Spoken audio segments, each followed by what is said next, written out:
মেয়েটার ছবিতে love react দিলে কেন?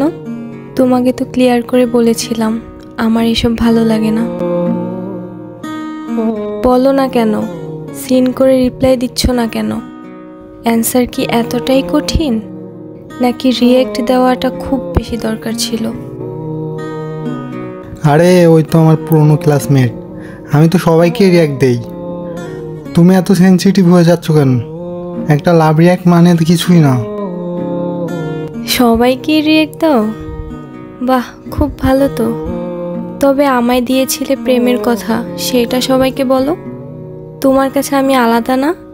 তুমি তো জানো আমি ওর নামও সহ্য করতে পারি না। আচ্ছা সরি বললাম তো। তুমি তো জানো আমি তোমাকেই ভালোবাসি। আমি সত্যি বুঝিনি তুমি এত কষ্ট পাবে। প্লিজ জান, সরি। তোমার না বোঝার ভানটা খুব ভালো আছে। তুমি ভালো করেই জানো কোনটা করলে আমি কষ্ট পাবো, আর তুমি ঠিক ওইটাই করো।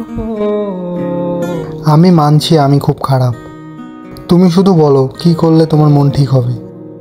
আমি রিয়াক্ট তো দূরের কথা, মেয়েদের ছবিও দেখবো না আর কখনো। শুধু তুমি রাগ করে থেকো না প্লিজ। একটা রিয়েক্ট হয়তো ছোট জিনিস, কিন্তু আমি তো অনেক দূরে আছি, তাই দূরে থেকে এই ছোট ছোট জিনিসগুলোই বিষ হয়ে ওঠে। তুমি রাগ করো, অভিমান করো, কিন্তু আমার হাতটা কখনো ছেড়ো না প্লিজ। আমি ভুল করে ফেলছি, কিন্তু আমি ভুলটা শুধরাতে চাই তোমার জন্যই। ভালোবাসি বলেই তো রাগ করি, ভালো না বাসলে একটুও কষ্ট পেতাম না। শুনো, আমি জানি তুমি হয়তো ভাবছো আমি তোমাকে ভালোবাসি না, কিন্তু আমি তোমাকে ছাড়া অন্য কাউকে কল্পনাও করতে পারি না। তুমি চাইলে আমি আমার ফোন থেকে সব মেয়েকে আনফ্রেন্ড করে দেব।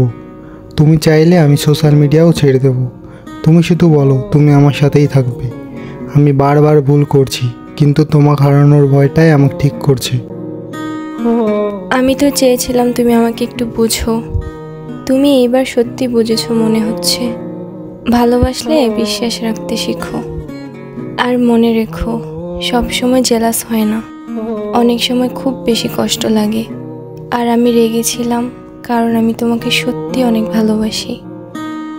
তুমি আমাকে মাফ করছো তো? আমি কথা দিচ্ছি আর কখনোই আমি তোমাকে কষ্ট পেতে দিব না। তুমি শুধু আমার পাশে থেকো, বাকিটা আমি ঠিক করে নিব। পাশেই তো আছি। ভালোবাসা মানে হাজার ভুলের পরও একসাথে থাকা। তুমি এবার প্রমাণ দাও, কথায় না কাজে করে দেখাও। আচ্ছা জান, সরি ফর এভরিথিং। আর আমি তোমাকে সত্যি অনেক ভালোবাসি, অনেক মানে অনেক। আমিও তোমাকে অনেক বেশি ভালোবাসি। তুমি যদি কাউকে সত্যি ভালোবেসে থাকো, তাহলে তার না বলা কথাগুলা নিজে থেকেই বুঝতে শিখো। তার নিষেধ করা কাজগুলা থেকে দূরে থাকো। তার শাসনে তুমি বিরক্ত হও না। যে তোমাকে ভালোবাসি সে তোমাকে শাসন করবে। আর শুধু ভালোবাসি বললেই হয় না, ভালোও রাখতে হয়।